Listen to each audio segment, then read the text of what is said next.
नमों विष्णुपदाय कृष्णपृष्ठाय भूतले श्रीमते भक्ति वेदांत स्वामी नमस्ते सरस्वती देवी गौरवाणी प्रचारिणे निर्विशेष शून्यवादी पाश्चात्य वेशधारिणे जय श्री कृष्ण चैतन्य प्रभु नित्यानंद श्री अद्वैत गदाधर श्रीवासदि गौर भक्तवृंद हरे कृष्णा कृष्ण कृष्ण हरे हरे हरे राम राम राम हरे हरे।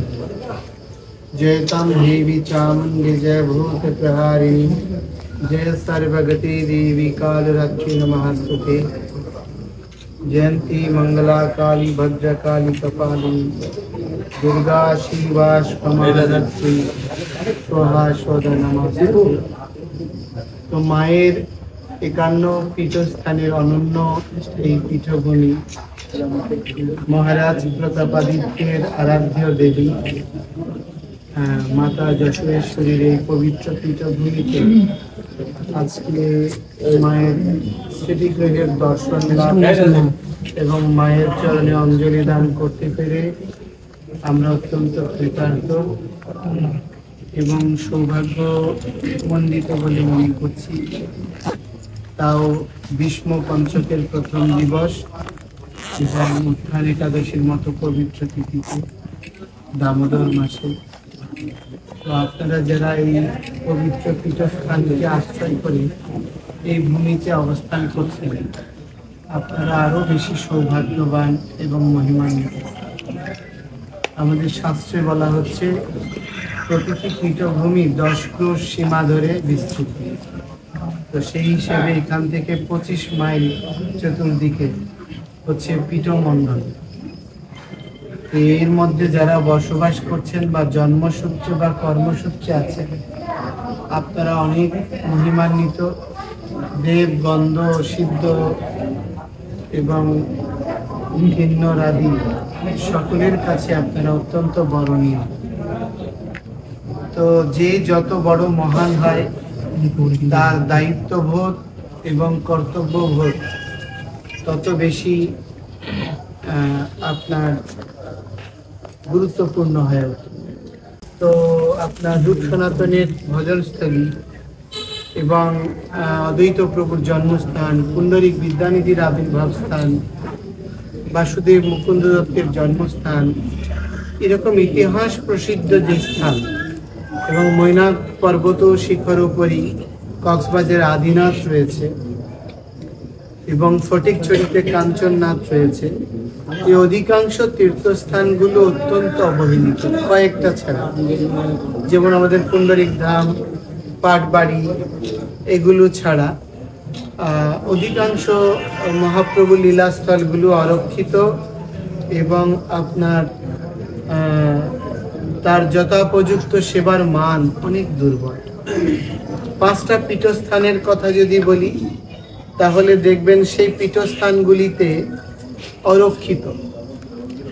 এই যে কিছুদিন আগে এখানে মায়ের মুকুট চুরি হয়েছে, এটা শুধু মায়ের মুকুট চুরি হয়নি, এটা সনাতনীদের বাঙালি ঐতিহ্যের এবং এই বাংলাদেশের সম্মান বা মর্যাদার চুরি হয়েছে। তো যার ফলশ্রুতিতে আমি যে জিনিসটা মনে করি এই ঘটনাগুলি প্রমাণ করে যে এই ঐতিহাসিক গুরুত্ববহ আমাদের দায়বদ্ধতা এবং ডেডিকেশন কত দুর্বল। আমরা যদি ঘরে সামান্য 2-4-5 লাখ টাকার সম্পদ থাকে তা রক্ষণাবেক্ষণের জন্য অত্যন্ত যত্নশীল হই। বাংলাদেশে যত সাম্প্রদায়িক নিপীড়নে বিভিন্ন মঠ মন্দির ক্ষতিগ্রস্ত হয়েছে দেখবেন সেই সময় যারা ধনশালী মধ্যবিত্তরা রয়েছে সবাই তাদের সম্পদগুলো সুরক্ষার জন্য বেশি যত্নবান হয়। কিন্তু সবাই যদি সেই সময় নিজের সম্পদ রক্ষা না করে নিজেদের মর্যাদা বা ঐতিহ্যের প্রতীকরূপী এই পবিত্র পীঠগুলো রক্ষা করার জন্য এগিয়ে আসতো তাহলে আমাদের পীঠস্থানগুলো হারাতো না। আর সেই ঐতিহ্যের সঙ্গে আমরাও সাহস বলা দৃঢ় শক্তি নিয়ে আমরা বেঁচে থাকতাম। আমি আসার সময় কুশল স্যারের শ্রীমুখে শুনছিলাম যে যখন মানসিংহ এসেছিলেন, মায়ের শ্রীবিগ্রহ নিয়ে গিয়েছিলেন এবং জয়পুরে, ভারতে, রাজস্থানে ওনার মহলেই মায়ের শ্রীমন্দির স্থাপন করেছিলেন। তো তারপর থেকে মহারাজ প্রতাপাদিত্যের ক্ষমতা এবং শক্তি দুটোই দুর্বল হয়ে যায়। বাঙালি যত বীরদের মধ্যে ওনার মতো বীর অত্যন্ত বিরল। তো যদি মায়ের পীঠ এবং তার শ্রীবিগ্রহকে রক্ষা করা যেত, তাহলে হয়তো ইতিহাসটা অন্যভাবেও রচিত হতো। তো ঠিক সেই রকম প্রতিটি ঘরে আমরা 4-5 ভাই, 3 ভাই, 2 ভাই এরকম পরিবার রয়েছে। যতক্ষণ পিতামাতা থাকে ততক্ষণ পরিবারের সমস্ত অক্ষশক্তিগুলো একত্রিত থাকে, ভাই বোনেরা একত্রিত থাকে। যখন বাবা মা হারিয়ে যায় তখন ক্ষুদ্র ক্ষুদ্র পরিবারের জন্ম হয় আর মূল উদ্দেশ্য থেকে আমরা বিচ্যুত হয়ে যাই। তো সেই রকম এই মাতৃপীঠগুলো আমাদের ঐতিহ্যের তীর্থস্থান সমূহ আমাদের সংরক্ষণের ছত্রস্বরূপ। মাথার উপর যদি ছাতা না থাকে, ঝড় বৃষ্টি রোদ আমাদেরকে কি করবে? সহসাই কাবু করবে। তো সেজন্য আমি আপনাদের সবাইকে অনুরোধ করব, আপনারা সবাই সাতক্ষীরায় বিভিন্ন জায়গায় আছেন, এই মাতৃপীঠকে আধারিত করে তার আশেপাশে আপনারা পল্লী গড়ে তোলেন, সুরক্ষা বেষ্টনী গড়ে তোলেন এবং এখানে একটা নগরায়নের জন্মদান করেন। তাহলে এই মাতৃপীঠের সেবা পূজার মান সুরক্ষিত থাকবে এবং সকলের অংশগ্রহণে এই পীঠভূমি পুনরায় তার স্বীয় মহিমায় জাগরিত হবে। বলতে পারেন, মায়ের পীঠ কি এখন জাগরিত নয়? এই পবিত্র পীঠস্থান নিত্য শাশ্বত, এর মহিমা কখনো ম্লান হয় না, এটি কখনো নির্জীব হয় না। আমার পরমারাধ্য গুরুদেব শ্রীল জয়পতাকা স্বামী গুরু মহারাজ বলেছিলেন, ধাম দুভাবে রয়েছে, একটি হচ্ছে ভৌতিক আবরণের দ্বারা, আর একটি হচ্ছে তার চিন্ময় আবরণের দ্বারা। স্বামী বিবেকানন্দজি বলেছিলেন, বহুরূপে সম্মুখে তুমি কোথায় খুঁজিছ ঈশ্বর, জীব প্রেম করে যেজন সেইজন সেবিছে ঈশ্বর। এই বাণীটি আপনারা সবাই জানেন। তিনি আবার বলেছিলেন, মূর্তি পূজা করে না কো হিন্দু, কাঠমাটি দিয়ে গড়া, মৃন্ময় মাঝে চিন্ময় হেরে হয়ে যায় আত্মহারা। তো মা যদি চিন্ময় শক্তি হন, তাহলে প্রশ্ন আসে, তিনি যদি জাগ্রত হন, তাহলে তার মাথার মুকুট চুরি করার সাহস কে করতে পারে? তাহলে এই প্রশ্ন উৎপন্ন হওয়ার সঙ্গে সঙ্গেই মায়ের চিন্ময়ত্বকে আপনি অস্বীকার করছেন। তো মা হচ্ছে করাল বদনা, সর্বগ্রাসী, তিনি শত্রু সংহারিণী, মহিষাসুর মর্দিনী, চণ্ড মুন্ড আদি অসুরকে বিনাশকারিণী। ঠিক তেমনি তিনি করুণাময়ী, তিনি মহাপ্রসবিনী। এই জন্য নিজে বস্ত্রটিও পরিধান করার সুযোগ পান না। এই জন্য সন্তানের প্রতি তিনি সকরুণ। এই জন্য দেখবেন কোনো পিতা মাতা চোরকেও পুত্র বলতে লজ্জা করে না, আর সাধু সন্তানের জন্য গৌরবান্বিত হতেও আপনার উৎকণ্ঠিত হন না। তো সেজন্য এটি হচ্ছে মায়ের মমত্ব। তো তার চিন্ময়ত্ব অনুধাবন করতে গেলে আপনার চিন্ময় স্বরূপটিকে জাগাতে হবে এবং অতীন্দ্রিয় হইতে হবে। রূপ গোস্বামী পাদ বলছেন, অথ শ্রীকৃষ্ণ নাম আদি না ভবেদ গ্রাহ্যম ইন্দ্রিয়ই, সেবান মুখ হি জিব্বাদো স্বয়মেব স্ফুরত্যাদ। ভগবান, ভগবত তত্ত্ব, ভগবানের নাম, এগুলো হচ্ছে অপ্রাকৃত। মা হচ্ছে ভগবানের শক্তি তত্ত্ব, সুতরাং তা স্থূল জড় আবরণ দিয়ে অনুভব করা যাবে না। এই জন্য আজকে আমরা এই মঠ মন্দিরের মধ্যে ভগ্ন দশার মধ্যে অথবা প্রাচুর্যের মধ্যে, ভগ্ন দশা হলে দুর্বল হচ্ছি, প্রাচুর্য দেখলে গৌরবান্বিত হচ্ছি, কিন্তু মায়ের প্রকৃত স্বরূপকে অনুভব করতে পারছি না। তাই আমি পরিশেষে সকলকে অনুরোধ করব, দয়া করে হিন্দুদের এত দুর্বলতা, আমরা রাজনীতিতে পিছিয়ে, রাজনীতিতে পদ পজিশন পাই না, কারণ আমরা ঐক্যবদ্ধ নই। 3 কোটি হিন্দুরা যদি ঐক্যবদ্ধ হয় তাহলে রাজনীতিতে আপনাদের স্থান পাকাপোক্ত হবে। শিক্ষায় আমরা পিছিয়ে কেন? আমার ছেলে মূর্খ, তাকে আমি নটরডেমে, আমি কলেজিয়েটে অথবা ঢাকা ইউনিভার্সিটিতে পড়াবো ঘুষ দিয়ে হলেও, কিন্তু যেই ছেলেটা ব্রিলিয়ান্ট আমি তাকে পৃষ্ঠপোষকতা করব না, কারণ তার মধ্যে তো আমার নাম জড়িয়ে নাই। এই জন্য হিন্দুরা শিক্ষায়ও পিছিয়ে, আর প্রগতি বা অর্থনীতিতেও পিছিয়ে। কেন? কারণ আমরা নিজে ধনী হতে চাই, নিজে ভালো ভালো অট্টালিকায় থাকতে চাই, অন্য কেউ সুখী হোক এটা চাই না। ঈর্ষা আর বিভক্তি আমাদের হিন্দুদের শক্তিকে দুর্বল করে দিয়েছে। হিন্দুর যে অপার্থিব নাম ঐক্যবদ্ধ, সঙ্গশক্তি, সততা, আদর্শ, নির্ভীকতা, ভয় শূন্যতা, এইগুলো আজকে লুপ্ত হয়ে গেছে।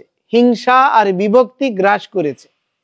এই জন্য প্রতিটা জায়গায় শুধু কোন কমিটিতে কে প্রেসিডেন্ট হবে, কে সেক্রেটারি হবে, কে কোন পদ পজিশন পাবে, এটা নিয়েই সবাই বিভক্ত।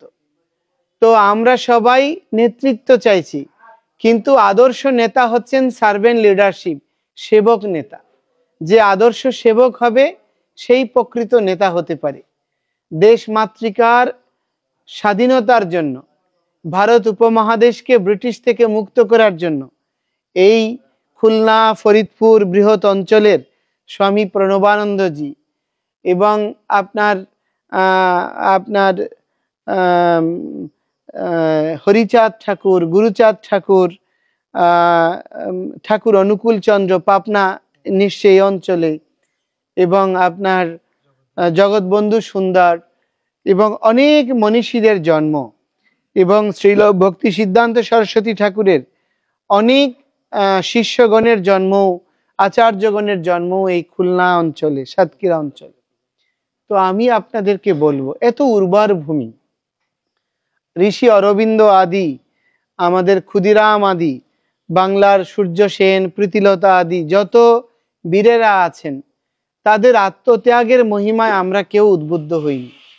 আমরা সনাতনীরা খুব ভীত। কোনো একটা কেউকে অ্যারেস্ট করেছে, কোনো একটা মামলা দিয়েছে, তখন শুধু আমরা তোষামত করব কি করে এখান থেকে মুক্ত হব। তো আমি আপনাদের বলতে চাই, আমরা সাধু সন্তরা যে মাঠে নেমেছি, আমরা জেলে যাওয়ার জন্য প্রস্তুত, মরতেও প্রস্তুত। আমাদের হারানোর কিছু নেই। এখন বলতে পারেন আমাদের তো অনেক হারানোর কিছু আছে, আপনাদেরও হারানোর কিছুই নেই। এখানে আমরা কেউ মহারাজ প্রতাপাদিত্য হতে পারবো না। আমাদের এই বাংলায় যখন পাকিস্তান হচ্ছিল, যে নমশূদ্র শ্রেণী যার আহ্বানে এই পাকিস্তানে যোগদান করেছিলেন, তার নাম কি? যোগেশ মন্ডল। সেই পাকিস্তানে থাকতে পেরেছিল? সেই পাকিস্তানে থাকতে পারেনি, তাকেও পাকিস্তান ত্যাগ করতে হয়েছে। যেই ভারতের নিন্দা করেছে সেই ভারতে যেতে হয়েছে।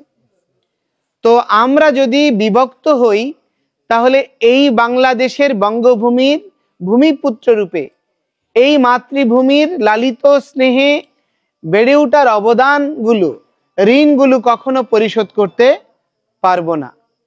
এবং আমাদের পূর্বজরা যেভাবে নিঃশেষ হয়ে গেছে, আজকে মহারাজ প্রতাপাদিত্যের যে বিরাট ভব্য মন্দির প্রাচুর্য, সেটিকে এখন আছে?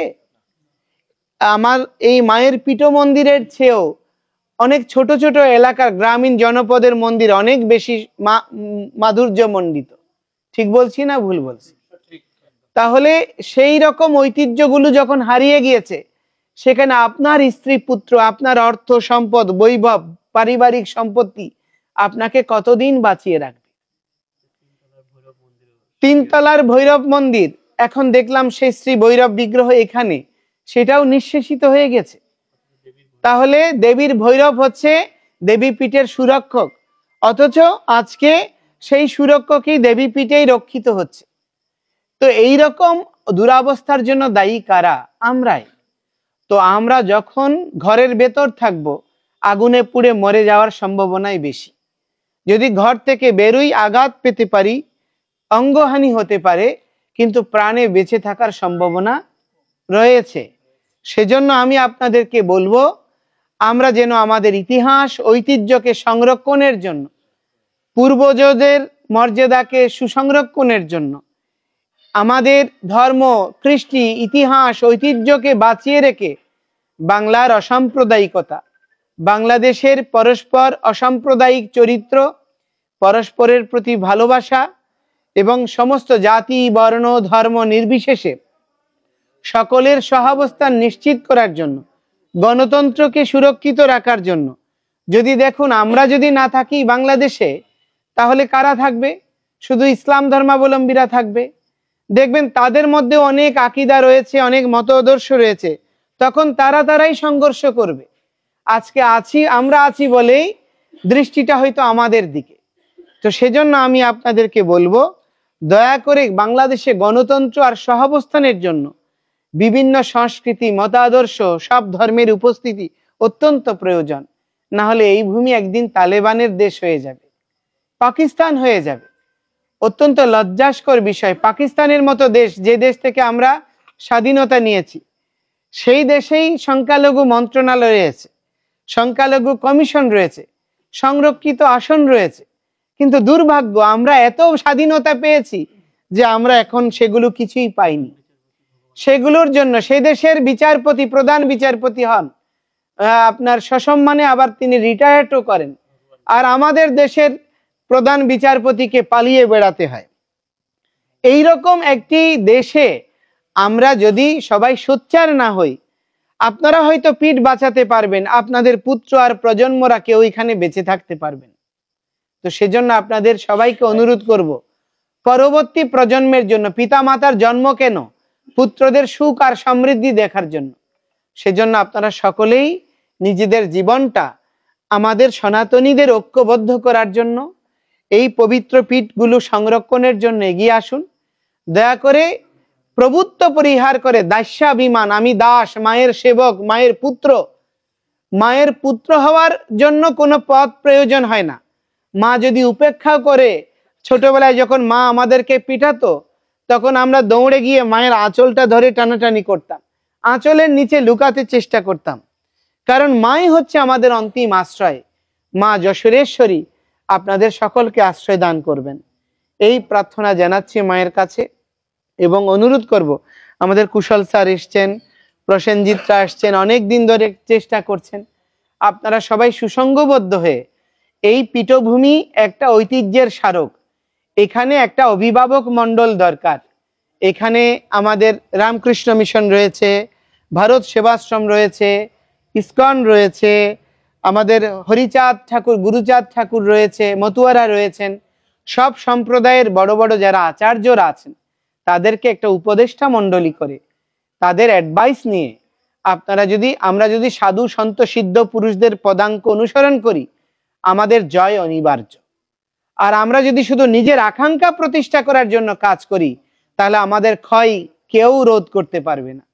সেজন্য সকলকে ঐক্যবদ্ধ হওয়ার আহ্বান জানিয়ে, আপনারা এত রাত্রি অবধি সহযোগ দিয়েছেন, তো আপনারা মায়ের দর্শন লাভের সুযোগ করে দিয়েছেন, এই জন্য ঋণ শোধযোগ্য নয়।